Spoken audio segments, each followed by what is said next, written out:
Good afternoon, everyone, and we are all welcome to class. Let's quickly take our confession and go to the board and see what we have for us today. Repeat after me, everyone. My memory is blessed by the Lord. My understanding is enhanced by the Spirit of the Lord. My assimilation is accelerated by the Holy Ghost, and I excel in my studies. My memory is blessed by the Lord. My assimilation is accelerated by the Holy Ghost. My understanding is enhanced by the Spirit of the Lord, and I excel in my studies. My memory is blessed by the Lord. My understanding is enhanced by the Spirit of the Lord. My assimilation is accelerated by the Holy Ghost, and I excel in my studies. Amen. So let's quickly go to board class.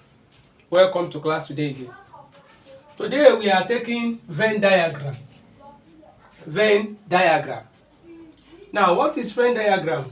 Venn diagram is a geometrical interpretation of sets.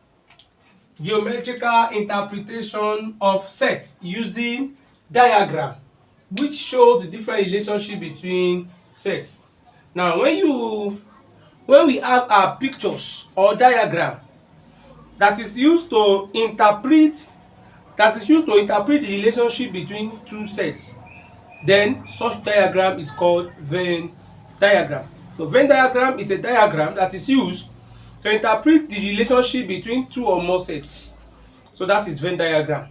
So let's quickly see some diagrams and talk about them before we go to the calculation aspect of Venn diagram. Number one. Now, relationship between two sets. When we see this, it's telling us that PO is a subset of universal set. P, this set P, this circle is a subset of universal set. Yeah, lest I forget, sets are always represented by a circular shape. So sets are represented by circular shape. Then a rectangular shape is used to represent universal set. This rectangular shape is used to represent universal set, while this oval or circular shape are used to represent sets. Now when you see this circle now, it means set P. So set P now is a subset of universal set. All these are universal sets. So inside the universal set we have P. So we bring P out of the universal set. And likewise, this other aspect that is not shaded is P prime. We all understand B prime. We say P prime or P complement. They are the member of the universal set that P does not have. So that's that about that. Now the next one we are going to talk about is the intersection. When you see this now, when you see this is set A, this is set A, this is set B.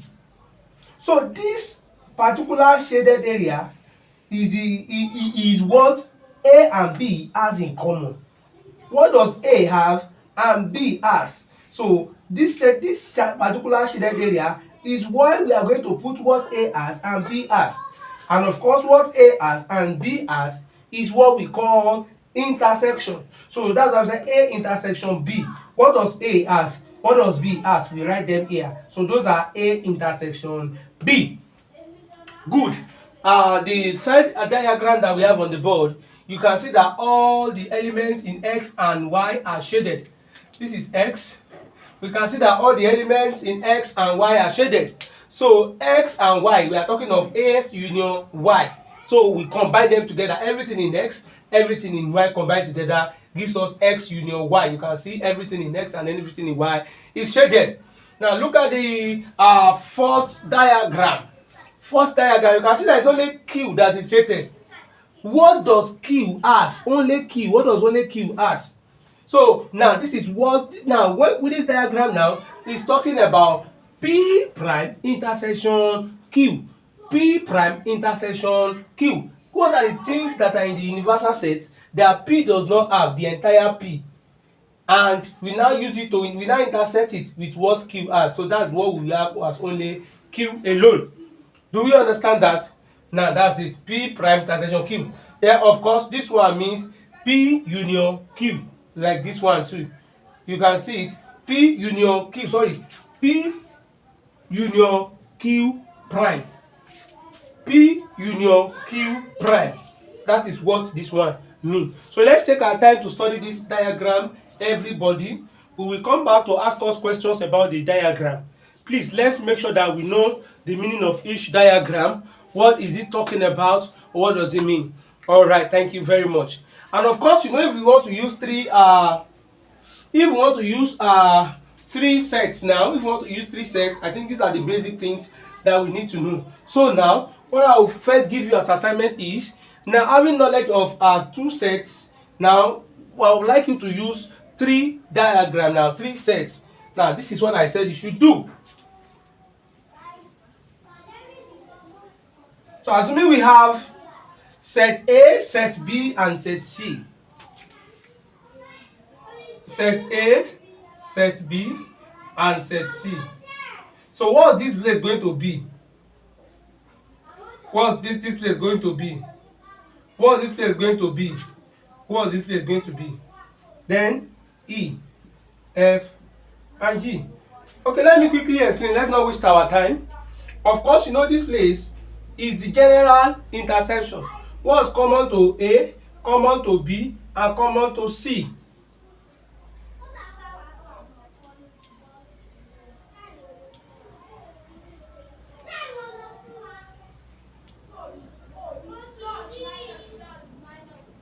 Okay, so what's common to A, common to B, common to C? This is where we write them. What's common to D and E? This is where we write them. Of course, this is D intersection. Now identify. Now from this diagram, you have to identify number one. Identify B intersection E. Identify D intersection G. Identify E intersection G. Identify I said G. First. So from this diagram, your assignment is you should identify A intersection B, B intersection C, C intersection A intersection C. Identify that. Then identify A intersection B intersection C. So that is that from this three relationship between three sets. So let's go and do all these things with these three sets. We don't want to take much of our time with it. So let's quickly go to the calculation aspect of it.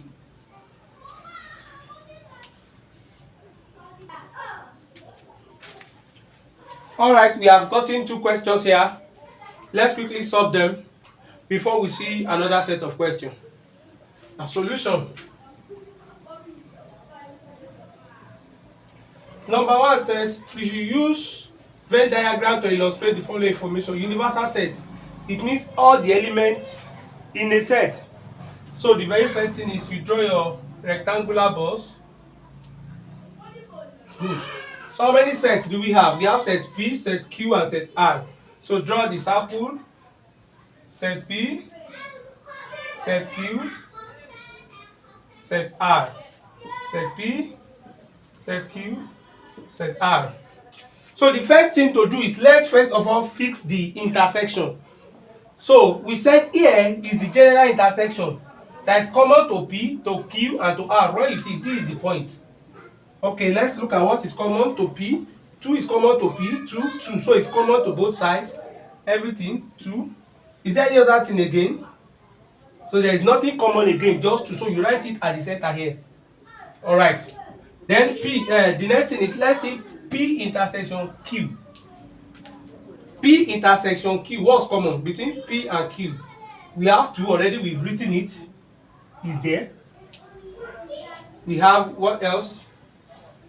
5 is here, 5 is here. So P intersection Q is 5. What is in P and what is in Q? That's P intersection Q. So you write it in the circle that combine the two of them. Okay, let's see Q intersection R. 1, 1, 6, 6. Alright. Q intersection R. This is the circle that match them together. 1 and 6. Do we get that? Okay. Now let's see The next one is P intersection Q. P intersection R. P and R, what's common? 4 is common. 4 is common. 4. Is there anything again? Nothing. So let's see what is remaining. What is remaining? P now remains. We already wrote 2 is here. We already wrote 4 is here. We already wrote 5 is here. So P remains 7. Q remain what? We already wrote 1. This is it. 2. This is it. General. 5. This is it. 6. This is it. 8. Then R remains what? 1. This is it. 2. This is it. Are we getting it now? This is 2. Then 4. This is it. 6. This is it. Remain only 9. 9. We now come to the universal set. Is all member of the universal set, are they all in the set? Are they all in the set? No. Let's see if we have any. 1 is there. 2 is there. 3. None of the sets has 3. So 3 is going to be outside. 4, 5, 6, 7, 8, 9. 10 is not in any. So we write 10 as well outside. So this is what we are asked to do in number 1. We have successfully represented this information using Venn diagram. Let me explain again. Now when you look at this circle of P, when you look at this circle of P, it comes like this. So it's from here, it cut across all this. So now when you want to look at P, P2, look at the circle.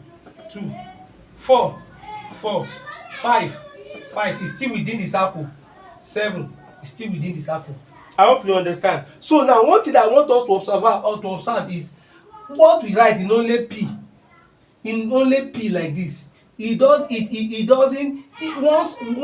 an element of P has been involved in either of the intersections, it means it's part of P already. I hope you understand. Because the circle of P, this is where it contains. Like this. This is the circle of P. So anything that is inside this circle, P has it. So 7 is already there, 5 is there, 2 is there, 4 is there. Now when we want to write what is remaining for only P alone, we already subtracted this one from it. Because they are already included in the portion of P. I don't know if you understand. When we want to write what is remaining for P alone, we remove 4, we remove 2, we remove 5 when we write what is remaining for P alone, because already it is included in the portion, is already captured in the portion. Same thing applicable to Q. These are the elements of Q. So that it is here does not mean it's not part of it. It's still part of it.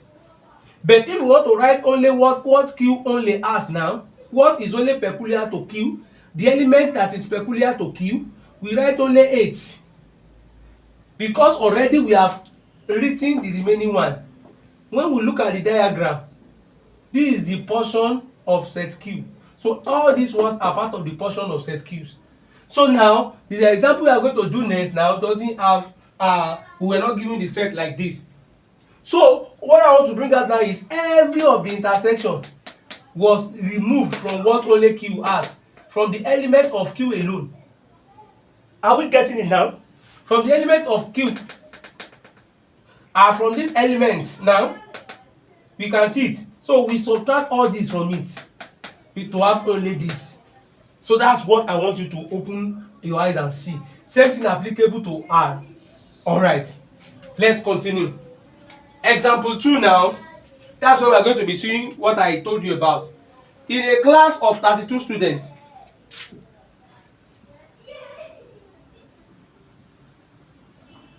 we said our universal set will now be 32. That's the general class, everything. In a class of 32 students, a student can either do government or history. So, just 2 sets.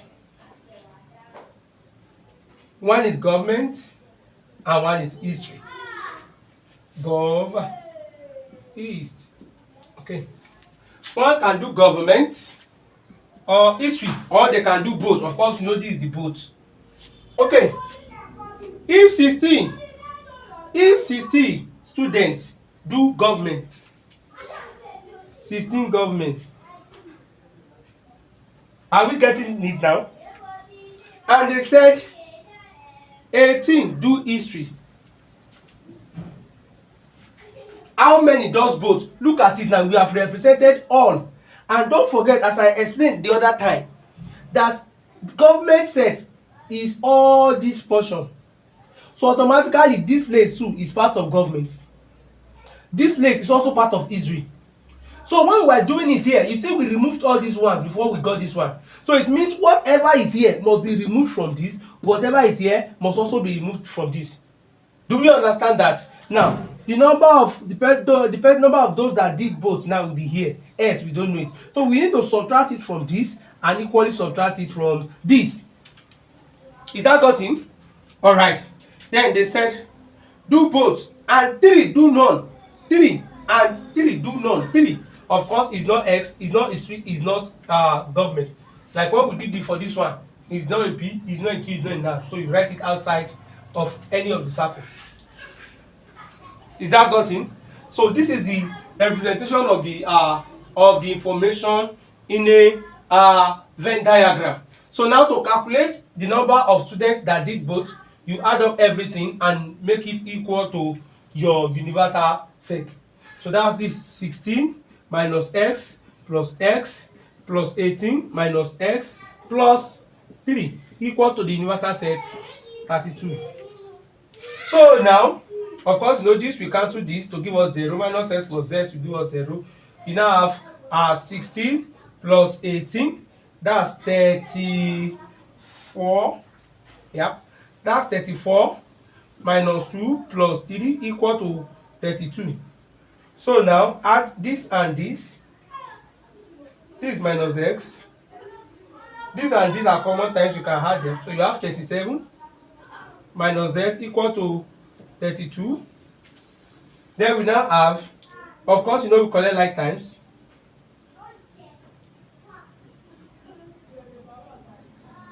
So we now have minus x now will be 32 minus 37.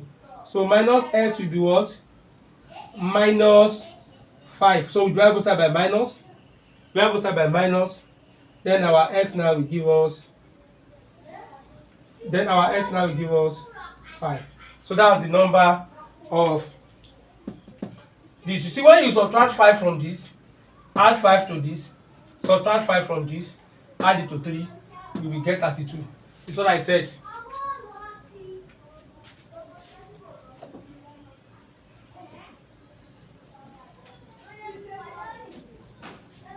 Say 16 minus 5 plus 5, x is 5, plus 18 minus 5 plus 3, it must give us 32. This is 0 already. So this plus this will give us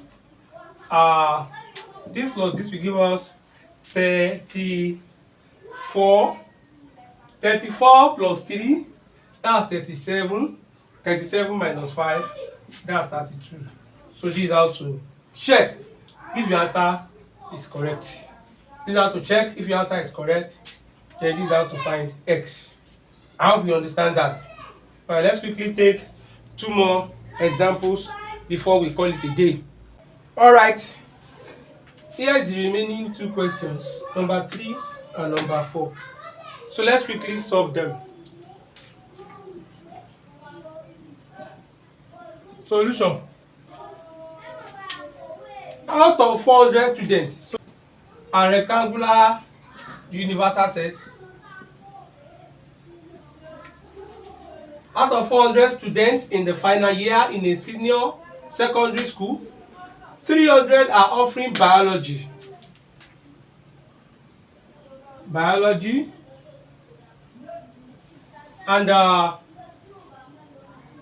And 190 are offering chemistry. So how many people are offering biology? 300. Now we can put K here as the number of those that offer the two, because we are not told. So now So that will be 300 minus k. Then chemistry. How many students take chemistry? 190 are offering chemistry. So that will be 190 minus k. I hope you still remember why we are subtracting k. Don't forget I told you that this k is part of those that offer biology. This k is also part of those that offer chemistry. If you see the circle that represent the set of C, you see now k is part of it. But because we need to find the number of those that did the two, we need to subtract it from this and also subtract it from this. Do we get that now? All right. So now question 1 now say how many students are offering both chemistry, both subjects? If 70 offer neither of the subject, that is, if 70 is not offering any of the subjects, so 70 will be here because 70 is not offering any of the subjects. So let's quickly solve this as we did for the other one. We have 300 minus k plus k plus 190 minus k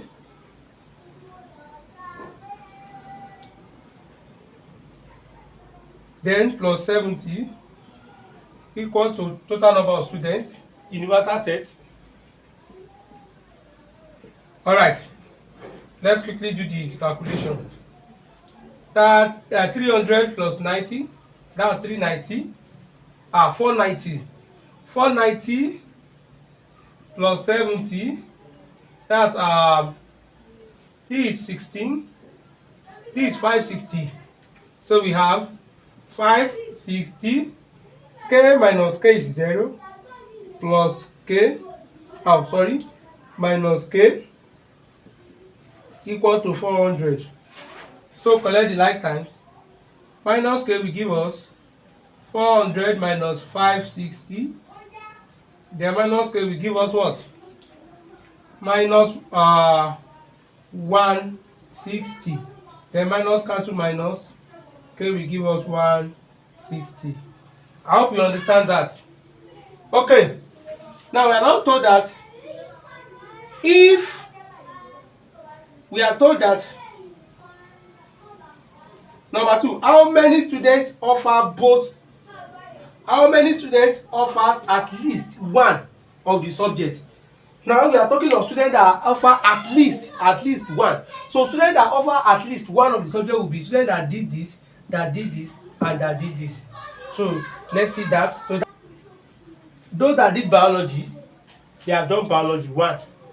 Those k that did k indicate those that do both, so they have done more than 1, so they did at least 1. These people too did at least 1. They did chemistry, they have done at least 1.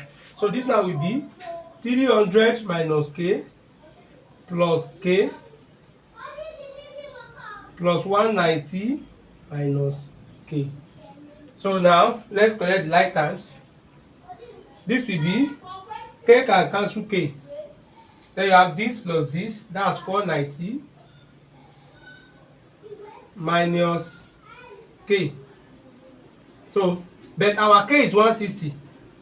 K is 160, so we substitute for k. If we substitute for k, we have 490 minus 160. So that gives us 033. So these are the number of students that did either of the subjects. Very good. Let's quickly solve the number 4. We are told that the universal set is 40. So from the information, universal set is 40. Number of those that took history, so number of folks that speak Hausa, this Igbo, and this Yoruba. Okay. First, let's deal with the intersection. The question says we should use the number of students that did both, that did the 3 to be x. So this is where that one will be. Now let's begin to fix them one by one. We start from the intersection, don't forget. They said number of those that did Hausa and Igbo. Hausa, Igbo, this is the intersection, is 8. So you have 8 minus x. Number of those that did Hausa and Yoruba 11 minus x. Then they said number of those that did that speaks Hausa and Yoruba, number of the students that speaks Hausa and Yoruba is 6 minus x. I hope you understand why we are subtracting x, because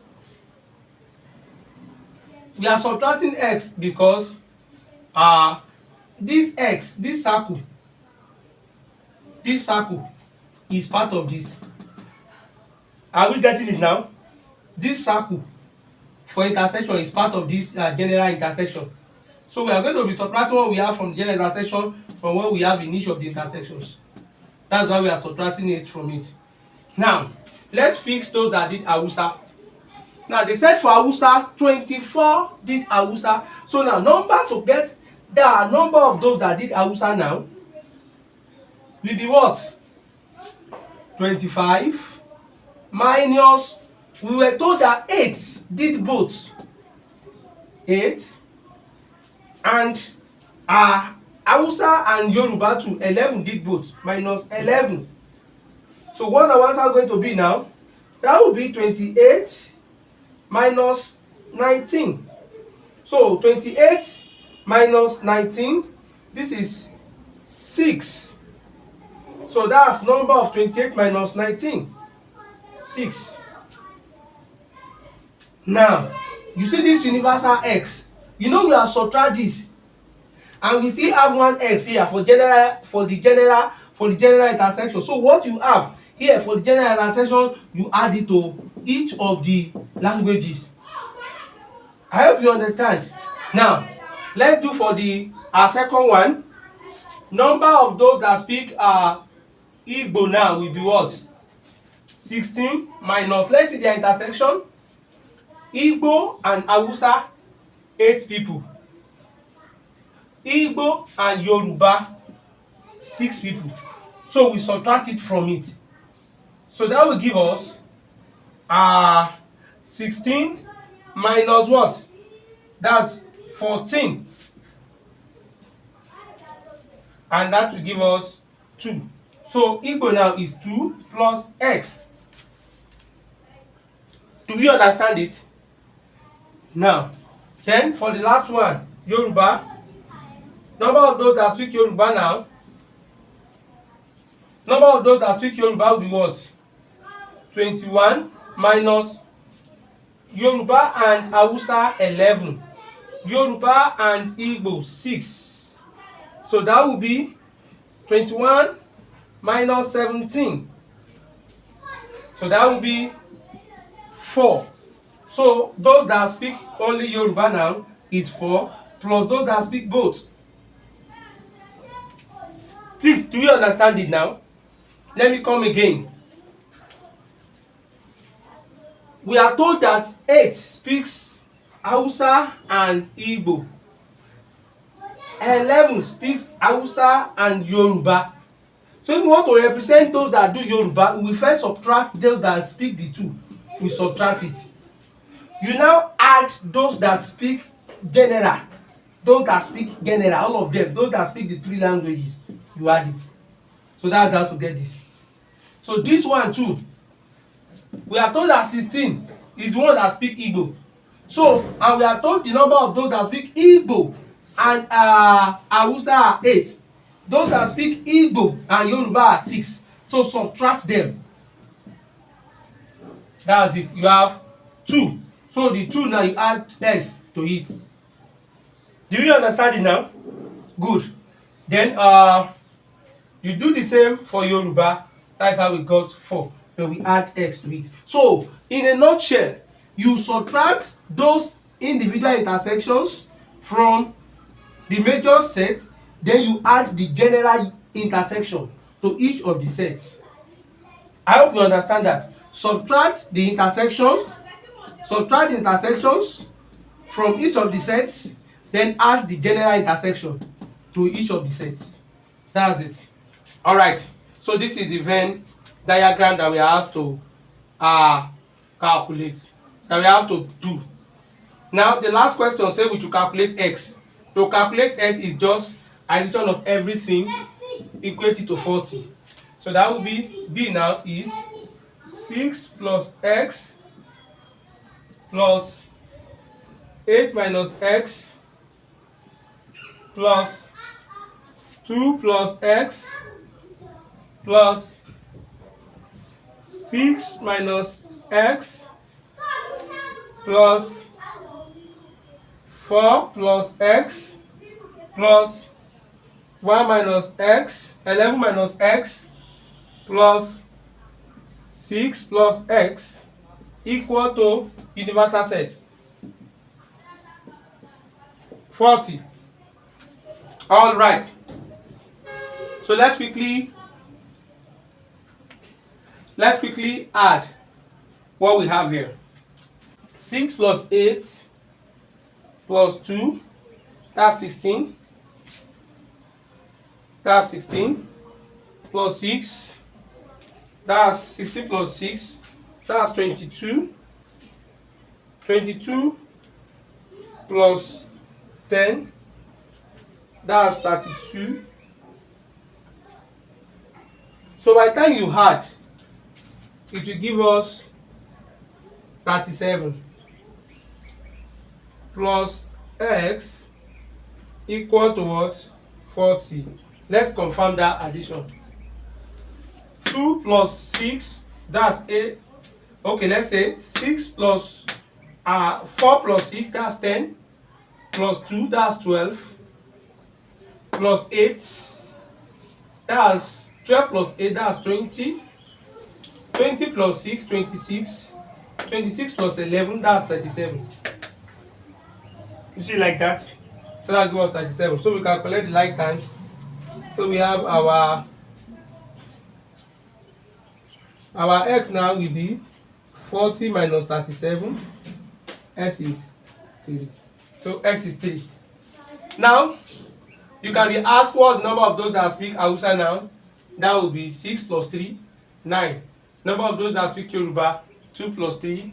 Igbo, 2 plus 3, 6. The number of those that speak only Yoruba, 4 plus 3, that will give us 7. So if you are asked now, when you add everything together, you get 40. So I think we understand that. So that is how to solve Venn diagram. We are going to give you practice questions.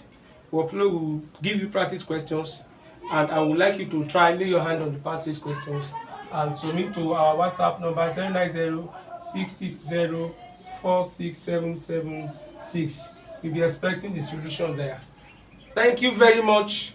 God bless you. See you in the next class.